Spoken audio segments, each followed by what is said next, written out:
Bonjour à tous et bienvenue dans cette vidéo dans laquelle je vais vous présenter le coffret de départ Minitrix référence 11142. Donc c'est un coffret de départ digital, comme vous pouvez le voir ici, avec une station digitale. Minitrix, coffret de départ Minitrix, donc c'est de l'échelle N, 1/160e. Et c'est un coffret de départ de la SNCF, donc avec un train de la SNCF, donc une BB 22000 en livrée multiservice et 2 wagons de la SNCF. Donc voilà pour ce qui est de la boîte. Le prix du coffret, il est à 300 €, que ce soit sur internet ou si vous faites comme moi, que vous l'achetez en boutique dans votre ville par exemple. Donc c'est un ovale, le circuit de départ, donc le circuit du coffret c'est un ovale. Alors c'est un petit peu dommage, on aurait peut-être voulu avoir au moins pour le coffret de départ 2 aiguillages, histoire d'avoir peut-être une double voie, mais c'est pas très grave parce que Minitrix a un programme un peu comme Fleischmann de 7 qui vous permettent au fur et à mesure d'agrandir votre ovale pour finalement arriver à un circuit plus abouti, donc c'est pas très gênant. On a la locomotive, donc la BB 22000 digitale, donc qui a une puce digitale à l'intérieur. On a 2 wagons de la SNCF, donc un wagon bâché et un wagon porte-container avec des petits containers Renault qui peuvent être enlevés du wagon. Donc ça c'est plutôt cool. Et on a toute la partie digitale que je vais vous présenter brièvement parce que vous devez déjà savoir un peu comment ça fonctionne. On a donc la prise secteur qui va être reliée au boîtier d'alimentation des rails. Ce boîtier d'alimentation, il y a 2 fils qui partent, un fil marron et un fil rouge qui vont venir directement se brancher sur la voie. Un fil de chaque côté finalement.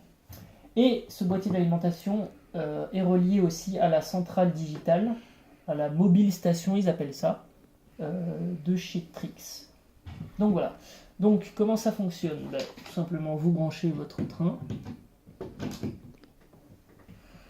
Et là vous allez voir la station s'allumer.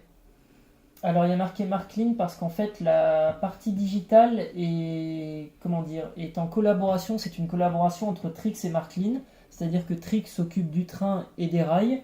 Et Markline leur a proposé une collaboration sur le digital, donc le boîtier, la prise secteur et le boîtier digital, enfin la station digitale plutôt, sont faits par Markline.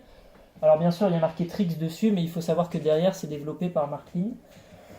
Dessus c'est tout simple, vous avez donc la locomotive avec son nom DCC3, donc là c'est le nom, le nom préenregistré, le nom d'usine, que vous pouvez évidemment changer et personnaliser.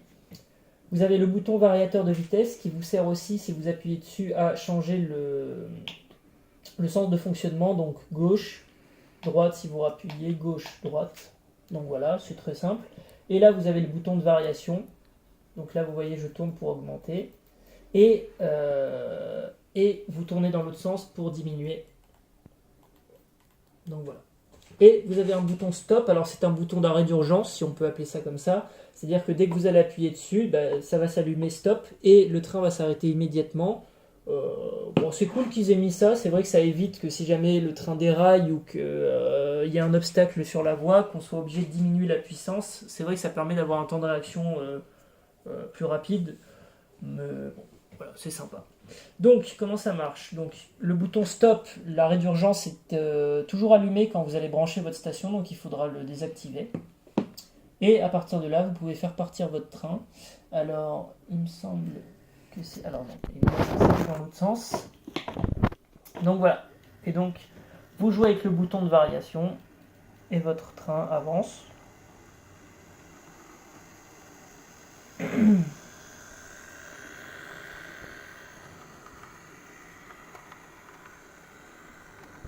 Voilà, et puis après vous jouez avec la version, évidemment, plus vous augmentez, plus le train va aller rapidement.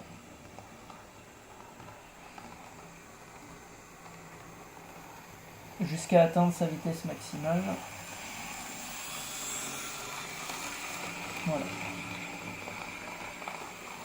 Vous avez aussi des boutons sur le côté, et c'est là la différence avec l'analogique, c'est que là vous allez pouvoir choisir d'allumer ou non les phares de la loco, contrairement à à l'analogique, pardon, excusez-moi, où dès que vous posez la loco sur les rails et que vous la mettez en route, les phares s'allument automatiquement et vous n'avez pas trop le choix, vous n'avez pas le choix de les désactiver ou non.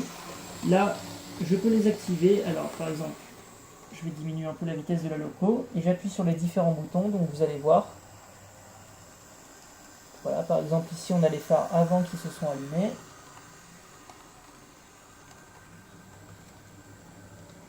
Là je peux choisir de les retirer. F3 c'est pour mettre les phares rouges des deux côtés.